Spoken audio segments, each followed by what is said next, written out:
Hello friends, welcome to commerce Devi. तो हमने पिछली वीडियो में क्या पढ़ा था? कंज्यूमर इक्विलिब्रियम चैप्टर स्टार्ट किया था, चैप्टर नंबर 2 माइक्रो इकोनॉमिक्स का। तो हमने उसमें क्या क्या पढ़ा था? टोटल यूटिलिटी, मार्जिनल यूटिलिटी हमने कवर कर लिया था। कार्डिनल यूटिलिटी क्या होता है, ऑर्डिनल यूटिलिटी क्या होता है, ये सब हमने कवर कर लिया था। तो आज हम पढ़ेंगे law of diminishing marginal utility. अब law of diminishing marginal utility क्या होता है मैं आपको बताती हूँ कि जैसे जैसे हम और ज्यादा गुड्स को कंज्यूम करते जाते हैं ना, वैसे वैसे हमारी सेटिस्फेक्शन जो है वो लो हो जाती है। क्यों? फॉर एग्जाम्पल, हमें प्यास लगी है, हम क्या करेंगे? हमने पानी पिया। जैसे जैसे हम पानी का कंजप्शन करते जाएंगे तो हमारी प्यास बुझ जाएगी, हमारी प्यास खत्म हो जाएगी। तो उससे क्या होगा? हमारी सेटिस्फेक्शन भी रिड्यूस होती जाएगी। जब हमने स्टार्टिंग में वो एक घूंट पिया था तब हमें सेटिस्फेक्शन ज्यादा मिलती है एज कम्पेयर टू जब हम लास्ट घूंट पी रहे हैं। अंडरस्टूड? तो यही law of diminishing marginal utility कहता है कि जैसे जैसे हम ज्यादा आइटम कंज्यूम करते जाते हैं किसी भी कॉमोडिटी की, तो उससे हमें क्या मिलता है? लेस सेटिस्फेक्शन मिलता है। तो ये जो है ना, ये गुजन का फर्स्ट लॉ ऑफ कंजप्शन भी है, law of diminishing marginal utility. Understood? अब इसकी कुछ एजम्पशंस हैं law of diminishing marginal utility की। इसमें माना गया है जो कंज्यूमर होता है ना, वो रेशनल होता है, मतलब समझदार होता है। जो भी डिसीजन लेता है अपने प्राइस, अपनी इनकम के अकॉर्डिंग, वो मतलब रैशनली लेता है। एप्लीकेबल इन कार्डिनल अप्रोच, ये किस में एप्लीकेबल होता है law of diminishing marginal utility? Cardinal approach में। कार्डिनल अप्रोच क्या होती है मैंने आपको बताया था पिछली वीडियो में। जो हमें सेटिस्फेक्शन मिल रही है, अगर हम उसको नंबर में एक्सप्रेस कर सकते हैं तो वो क्या हो जाएगा? Cardinal measurement of utility. Understood? आगे है only standard units of the commodity are consume like a cup of tea not a spoon of tea. अब ये क्या कह रहा है? इसकी एक एजम्पशन है law of diminishing marginal utility की कि जो भी कॉमोडिटी हम कंज्यूम कर रहे हैं ना, उसकी जो यूनिट जो है ना वो स्टैंडर्ड होनी चाहिए। अब हम ये कह दे कि हमने एक स्पून चाय पी, दूसरी स्पून चाय पी, बट हमारी सेटिस्फेक्शन तो कम नहीं हो रही है, तो एक स्टैंडर्ड यूनिट तो एटलीस्ट होनी चाहिए ना। अब हम एक कप चाय पियेंगे, दूसरा कप पियेंगे, तो जो पहले कप से सेटिस्फेक्शन मिलेगी वो ज्यादा मिलेगी। अंडरस्टूड? एज कम्पेयर टू जब हम दूसरा और तीसरा कप चाय पी रहे होते हैं। तो आगे है continuous consumption of the homogeneous community, not that one unit of the community is consume now another और टुमारो। अब ये इस लाइन में क्या कह रहा है कि जो भी हम गुड्स का कंजप्शन कर रहे हैं वो हमें कॉन्टिन्यूटी में करना है। ऐसा नहीं है कि एक रोटी हम आज खा रहे हैं, एक रोटी कल खा रहे हैं, या फिर एक गिलास पानी हमने आज पिया, एक थोड़ी देर बाद पिया, कि हम मतलब कॉन्टिन्यूटी होनी चाहिए, हमें लगातार उस चीज को कंज्यूम करना है। क्योंकि अगर यही, अब हमें प्यास लगी है, मैंने आपको पिछला एग्जांपल दिया था कि हमें प्यास लगी, हमने पानी पिया, है ना। अब उसके 2 घंटे के बाद हमने दोबारा पानी पिया, तो वो वहां पे law of diminishing marginal utility थोड़ी एप्लीकेबल होगा, क्योंकि 2 घंटे के बाद तो हमें दोबारा भी प्यास लग जाएगी। तो वो कहाँ एप्लीकेबल होगा कि मैंने एक गिलास पानी पिया और इंस्टेंट कॉन्टिन्यूसली उसी टाइम मैंने दूसरा गिलास पानी पिया, तो मेरी जो law of diminishing marginal utility है वो काम करेगा। अंडरस्टूड? आगे है फिक्स्ड इनकम एंड प्राइस। जो भी कंज्यूमर का इनकम होगी और प्राइस होगा वो क्या होगा? वो फिक्स्ड होगा। तो ये सारी क्या है? ये एजम्पशंस हैं law of diminishing marginal utility की। अंडरस्टूड? तो नेक्स्ट है कंज्यूमर इक्विलिब्रियम। अब कंज्यूमर इक्विलिब्रियम क्या कब होगा? कब एक कंज्यूमर इक्विलिब्रियम की सिचुएशन में होगा? जब वो कोई कॉमोडिटी कंज्यूम कर रहा है, जो भी उसकी इनकम है और जो भी कॉमोडिटी का प्राइस है, उसके अकॉर्डिंग जब वो मैक्सिमम सेटिस्फाइड है ना गुड्स को कंज्यूम करके, तब वो किस सिचुएशन में होगा? तब वो कंज्यूमर इक्विलिब्रियम की सिचुएशन में होता है। अंडरस्टूड? कंज्यूमर इक्विलिब्रियम कब होगा? कब वो इक्विलिब्रियम की सिचुएशन में होगा? तब वो मैक्सिमम सेटिस्फाई होता है। अब देखो, अब जो कंज्यूमर के इक्विलिब्रियम होता है ना, वो 2 केस में हो सकता है। व्हेन ए कंज्यूमर जो है ना अपनी एंटायर इनकम है वो किस पे? सिर्फ एक सिंगल कॉमोडिटी पे क्या लगा रहा है, या फिर when a consumer spend his entire income on 2 commodities. Understood? For example, अब मेरे पास 100 रुपीज हैं और मैंने उसका 100 रुपीज का क्या किया? मैंने नूडल्स खरीद ली, मैंने मतलब एक कॉमोडिटी पे लगा दिए अपने पैसे। या फिर मैंने कंज्यूमर इज एंटायर इनकम मैंने डिवाइड कर दिया कि 50 रुपए मैंने बर्गर पे लगा दिए और 50 रुपए मैंने किस पे लगा दिए?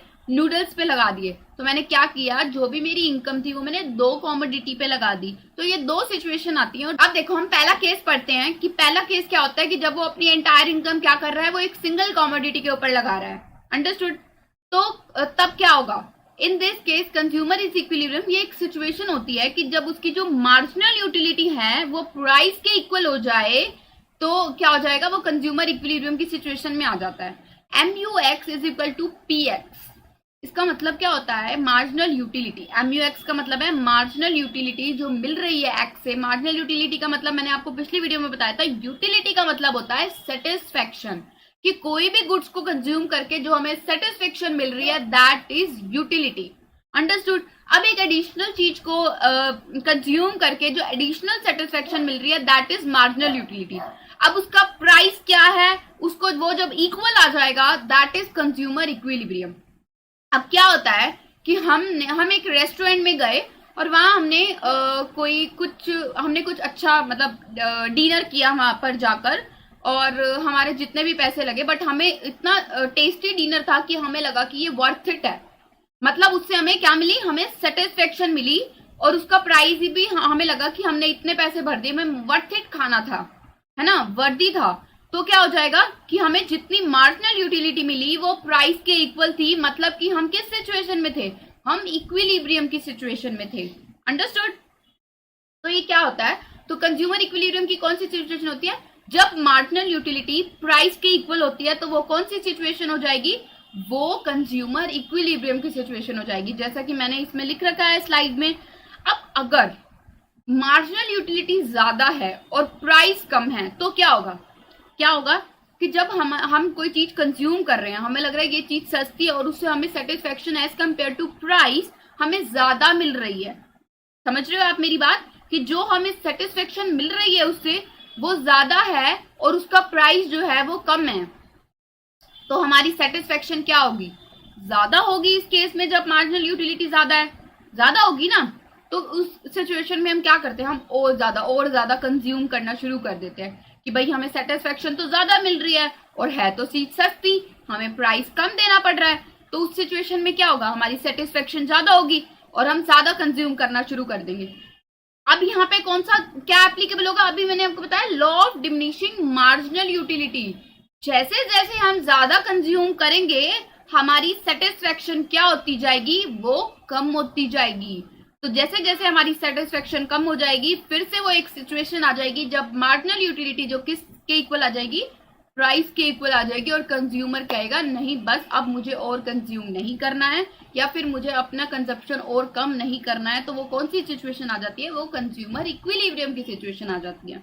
अब एक और सिचुएशन हो सकता है कि प्राइस ज्यादा हो और मार्जिनल यूटिलिटी कम हो। इस सिचुएशन में क्या होगा, अब प्राइस ज्यादा है, अब हम कोई चीज कॉमोडिटी ले रहे हैं, हमें लग रहा है कि ये चीज महंगी है, बट उस अकॉर्डिंग हमें उस चीज से सेटिस्फेक्शन उतनी नहीं मिल पा रही है। तो क्या होगा, हमारी जो सेटिस्फेक्शन है वो क्या होगी, कम होगी। इस सिचुएशन में हम क्या करेंगे, अपना कंजप्शन जो है कम कर देंगे। ऐसी एक सिचुएशन आ जाती है कि जब मार्जिनल यूटिलिटी प्राइस के इक्वल हो जाती है और फिर एक कंज्यूमर क्या है, वो इक्विलिब्रियम की सिचुएशन में आ जाता है। तो ये तीन सिचुएशन होती है, जब मार्जिनल यूटिलिटी प्राइस के इक्वल है, जब मार्जिनल यूटिलिटी ज्यादा मिल रही है एज कंपेयर टू प्राइस, और जब मार्जिनल यूटिलिटी क्या मिल रही है, कम मिल रही है। अब देखो, अब हम इन दोनों को इक्वल रख रहे हैं, तो कोई चीज हम इक्वलाइज कैसे कर सकते हैं, जब उसकी स्टैंडर्ड यूनिट सेम होगी। जैसे कोई किलोग्राम में कोई चीज है तो हम मिलीलीटर के साथ तो नहीं कर पाएंगे, लीटर के साथ। तो कोई चीज किलोग्राम में है तो हमें केजी के साथ ही कंपेयर करना चाहिए। तो अब इसमें क्या है, अब मार्जिनल यूटिलिटी मैंने आपको बताया था, जो सेटिस्फेक्शन है, जो यूटिलिटी है, वो किस में आती है, यूटाइल्स में आती है, यूटाइल्स में आती है। और जो प्राइस होता है वो किस में होता है, मनी की टर्म्स में होता है। तो हमें क्या करना है, मार्जिनल यूटिलिटी को भी हमें क्या करना है, मनी की टर्म्स में करना पड़ेगा, तभी तो हम उसको इक्वलाइज कर पाएंगे, तभी तो हम उसको कंपेयर कर पाएंगे ना। तो हम marginal utility in terms of money कैसे कर पाएंगे, मार्जिनल यूटिलिटी को, जो भी हमें मार्जिनल यूटिलिटी यूटाइल्स की टर्म में मिल रही है, उसको जब हम डिवाइड कर देंगे मार्जिनल यूटिलिटी ऑफ रुपी से, मार्जिनल यूटिलिटी ऑफ मनी से, तो जो हमारी यूटिलिटी है वो इन टर्म्स ऑफ मनी हम फाइंड आउट कर सकते हैं। अंडरस्टूड। अब देखो आगे क्या है, अब हम समझते हैं इसकी टेबल और इसका ग्राफ। तो अब देखो, एक तरफ क्या दिया हुआ है, कितनी यूनिट्स कंज्यूम करी, देन ये प्राइस था, देन ये मार्जिनल यूटिलिटी यूटाइल्स में। अब मार्जिनल यूटिलिटी को हमें इसमें क्या करना पड़ेगा, मार्जिनल यूटिलिटी को हमें मनी के टर्म्स में करना है तो जब हम मार्जिनल यूटिलिटी इन यूटाइल्स डिवाइड कर देंगे मार्जिनल यूटिलिटी ऑफ मनी से, तो हमारी क्या आ जाएगी, marginal utility in terms of money आ जाएगी। देन क्या है, MUX माइनस PX। अब MUX माइनस PX कब होगा, कब कंज्यूमर इक्विलिब्रियम आएगा, जब MUX माइनस PX 0 आ जाएगा, मतलब वो इक्वल हो जाएंगे। अगर MUX 10 है तो PX भी 10 हो जाएगा, तब वो इक्वल हो जाएंगे। और 0 आ जाएगा जब इनको माइनस सब्सट्रैक्ट करेंगे तो हम किस सिचुएशन में आ जाएंगे, हम कंज्यूमर इक्विलिब्रियम की सिचुएशन में आ जाएंगे। अब हम देखते हैं कि सबसे पहले प्राइस कितना था जब हमने एक यूनिट कंज्यूम करी, 10। मार्जिनल यूटिलिटी कितनी थी, 30। अब हमने मार्जिनल यूटिलिटी ऑफ मनी को क्या माना है, 1 रुपी माना है। तो अब हम 1 रुपी से 30 को डिवाइड कर देंगे। अभी मैंने आपको बताया मनी टर्म्स में निकालना है, तो कितना आ गया, 30। ऐसे ही हम सब पूरी मार्जिनल यूटिलिटी को इन टर्म्स ऑफ यूटाइल्स है उसको डिवाइड कर देंगे मार्जिनल यूटिलिटी ऑफ मनी से, तो हमारी मार्जिनल यूटिलिटी क्या आ जाएगी, इन टर्म्स ऑफ मनी आ जाएगी। तो ये 30, 20, 10, 0, -10 आ गया, क्योंकि मार्जिनल यूटिलिटी क्या हो सकती है, माइनस में नेगेटिव हो सकती है। ये मैंने आपको बताया था पिछली वीडियो की, जो मार्जिनल यूटिलिटी है वो माइनस में माइनस हो सकती है, मतलब नेगेटिव हो सकती है। तो अब कौन सी सिचुएशन है जहां पे हमारा कंज्यूमर इक्विलिब्रियम है, कौन सी सिचुएशन होगी, जब मार्जिनल यूटिलिटी प्राइस के इक्वल आ जाएगी, वो सिचुएशन होगी। और वो कौन सी सिचुएशन में आ रहा है, थर्ड में, जब वो यूनिट ऑफ एक्स कितनी कंज्यूम कर रहा है, 3 यूनिट्स कंज्यूम कर रहा है, तब जो है वो प्राइस जो है वो भी 10 है, marginal utility in terms of money भी 10 है। और जब हम MUX माइनस PX करेंगे तो 0 आ रहा है, तो वो कौन सी सिचुएशन हो जाएगी, वो कंज्यूमर इक्विलिब्रियम की सिचुएशन हो जाएगी। अब जो ऊपर है, ऊपर हम देखते हैं कि जब हमें क्या मिल रही है, ऊपर देखो प्राइस कितना है, 10, मार्जिनल यूटिलिटी कितनी है, 30। तो मार्जिनल यूटिलिटी 30 है, तो मतलब हम क्या करेंगे, अब हमें सेटिस्फेक्शन तो किसी कॉमोडिटी को कंज्यूम करके ज्यादा मिल रही है, इसका मतलब हम ज्यादा कंज्यूम करेंगे। और अब यही हम नीचे देखते हैं कि हमारी जो प्राइस है वो तो प्लस में है, और जो हमारी मार्जिनल यूटिलिटी है वो माइनस में है। अब हम प्राइस ज्यादा पे कर रहे हैं और हमें सेटिस्फेक्शन तो इतना मिल नहीं रहा है, तो क्या हो जाएगा, हम अपने कंजप्शन को डिक्रीज कर देंगे। अंडरस्टूड। अब हम इसी चीज को हम प्लॉट करेंगे किस पे, डायग्राम के ऊपर। तो आपको दिख रहा होगा डायग्राम पे कि जो E है वो इक्विलिब्रियम की सिचुएशन हो जाएगी जब हमारा प्राइस भी 10 है और हमारी मार्जिनल यूटिलिटी भी 10 है। अंडरस्टूड। तो ये था consumer equilibrium in case of one commodity, जब हम एंटायर इनकम जो है ना कंज्यूमर वो क्या कर रहा है, वो सिर्फ एक कॉमोडिटी के ऊपर लगा रहा है। Next is consumer equilibrium in 2 commodity case. अब ये कौन सी सिचुएशन है, जब एंटायर इनकम किसके ऊपर लग रही है, 2 कॉमोडिटी पे लग रही है। तो ये कौन से केस, ये इसमें क्या आ जाता है, law of equi marginal utility. Law of equi marginal utility का मतलब है कि जो हम 2 गुड्स के ऊपर अपनी इनकम लगा रहे हैं उसकी उन कॉमोडिटी के प्राइस के अकॉर्डिंग, तो उन दोनों गुड्स को कंज्यूम करके जो सेटिस्फेक्शन मिल रही है वो क्या होनी चाहिए, वो इक्वल होनी चाहिए। समझ रहे हो आप मेरी बात, कि उन दोनों गुड्स की जो मार्जिनल यूटिलिटी है वो दोनों गुड्स के प्राइस के इक्वल होनी चाहिए। That is law of equi marginal utility. Understood. अब मैंने देखो, the law of equi marginal utility state that a consumer get maximum satisfaction when ratio of marginal utility of 2 commodity and their respective price are equal and the MU falls as consumption is increases। तो जैसे जैसे हम अपना consumption बढ़ाते जाएंगे हमारी utility जो है वो कम होती जाती है। ये तो मैं आपको बता चुकी हूँ law of diminishing marginal utility में। अब consumer equilibrium in 2 commodity case, इसमें क्या होता है, 2 केस होते हैं। Ratio of marginal utility to price is the same in the case of both the goods. कि मतलब कि दोनों गुड्स की जो मार्जिनल यूटिलिटी है, 2 गुड्स हम कंज्यूम करते हैं कि एक एक्स कॉमोडिटी और एक वाई कॉमोडिटी है, हमने इन दोनों को कंज्यूम किया और इन दोनों के जो भी प्राइस थे वो इक्वल है। मतलब जो भी हमें मार्जिनल यूटिलिटी दोनों की MUX की MUY की और जो PX है और जो PY है वो इक्वल होगा, तब जो है 2 कमोडिटी के केस में इक्विलिब्रियम आएगा। अंडरस्टूड। आगे देखो, अब हम सबसे पहले देखते हैं कि जब हम X कमोडिटी कंज्यूम कर रहे हैं तो मैंने आपको इक्वेशन क्या बताई थी, MUX is equal to PX। अब MUX को हमें MUM करना था ना, मनी के टर्म्स में करना था, तो हमने क्या लगाया था, MUX डिवाइड, इसको हम ऐसे भी तो लिख सकते हैं ना, MUX divided by MUM is equal to PX। अब हम नेक्स्ट भी पी वाई कर देंगे, सेम इक्वेशन लिख देंगे, सिर्फ एक्स की जगह क्या आ जाएगा, वाई आ जाएगा।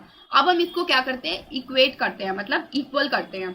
तो क्या आ जाएगा, हम इसको ऐसे भी लिख सकते हैं M U X P X M U Y P Y is equal to M U M, या फिर हम इसको इक्वल करने के लिए क्या, ये क्या निकल के आ जाएगा, as we assume that marginal utility क्या है, हमने क्या माने, 1 मानी है, कांस्टेंट मानी है।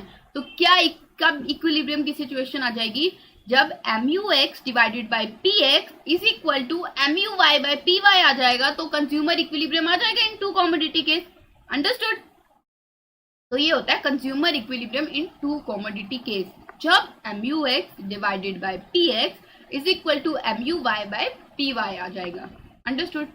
अब नेक्स्ट क्या है, एक और सिचुएशन क्या है कि पहली तो थी कि जो दोनों की मार्जिनल यूटिलिटी है वो दोनों के प्राइस के इक्वल होनी चाहिए। अब नेक्स्ट क्या है, M U fall as consumption increase. इसका कहना है कि जैसे जैसे हम गुड्स को कंज्यूम करते जाएंगे वैसे वैसे हमारी जो यूटिलिटी है वो क्या हो जाती है, वो डिक्रीज हो जाती है, हमारी सेटिस्फेक्शन कम होना शुरू कर देती है। समझ रहे हो आप मेरी बात?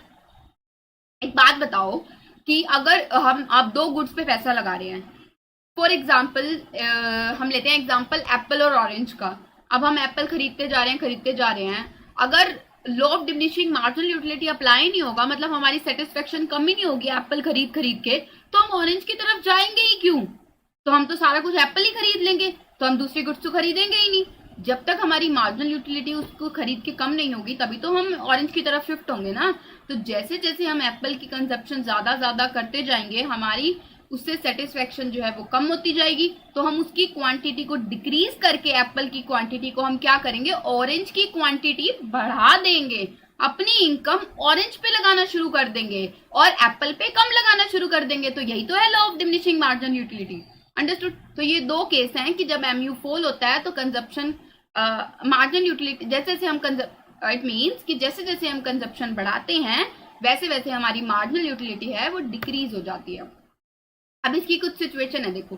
अब मार्जिनल यूटिलिटी जो एक्स से मिल रही है ना वो एम यू वाई से ज्यादा है, तो हम क्या करेंगे, अब जो भी एक्स कमोडिटी हम कंज्यूम कर रहे हैं उससे हमें ज्यादा सेटिस्फेक्शन मिल रही है as compare to marginal utility Y के, तो हम क्या करेंगे, एक्स की कमोडिटी बढ़ा देंगे, एक्स की कंजप्शन बढ़ा देंगे, एक्स को ज्यादा परचेज करना शुरू कर देंगे।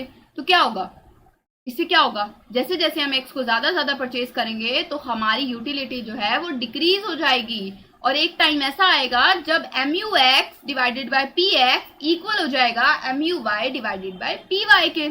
अब ऐसी सिचुएशन उसके अंदर आ जाएगी कि हमें y से ज्यादा यूटिलिटी मिल रही है, तो हम y से सेटिस्फेक्शन ज्यादा मिल रही है तो हम y को ज्यादा कंज्यूम करना शुरू कर देंगे। तो हम जैसे जैसे ज्यादा y को कंज्यूम करना शुरू करेंगे उससे क्या होगा, जैसे जैसे हम उसका कंजप्शन बढ़ाएंगे तो हमारी यूटिलिटी उससे कम मिलनी शुरू कर जाएगी, तो हम किस पे शिफ्ट हो जाएंगे, हम एक्स कमोडिटी को ज्यादा कंज्यूम करना शुरू कर देंगे। और इक्विलिब्रियम कब आएगा, जब M U X divided by P X होगा is equal to M U Y by P Y.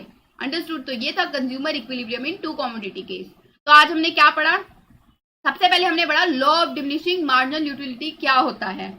Second हमने पढ़ा कंज्यूमर इक्विलिब्रियम, उसके 2 केसेस थे, 1 कमोडिटी केस जब हम एंटायर इनकम को एक ही कमोडिटी पे अपनी इनकम को एक ही कमोडिटी पे स्पेंड कर रहे हैं, और दूसरा था जब हम अपनी इनकम को 2 कमोडिटी के ऊपर स्पेंड कर रहे हैं। तो ये 2 केसेस पढ़े। तो आई होप आपको वीडियो समझ आया होगा। अगर वीडियो समझ आया तो वीडियो को लाइक करें, चैनल को सब्सक्राइब करें, वीडियो को शेयर करें। Thank you so much. Commerce Devi.